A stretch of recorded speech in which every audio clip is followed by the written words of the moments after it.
everybody, welcome to Logging Giants. Today I'll show you ways you can check your graphic cards on Windows 10. So there are two ways that you can do it. The first being this one. So what you're gonna do is you're gonna click this blank screen on your desktop and then go to the display settings option here.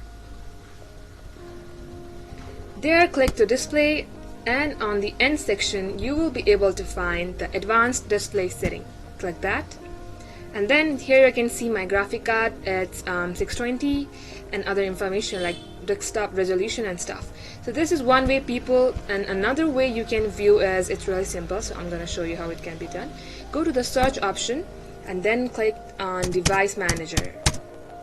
Open it. And then go to this display adapter option. Then you will be able to find this graphic information here. And that is how it is done. You can also see the drivers and the detailed events and resources.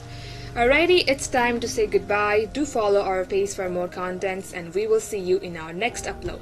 See ya, people!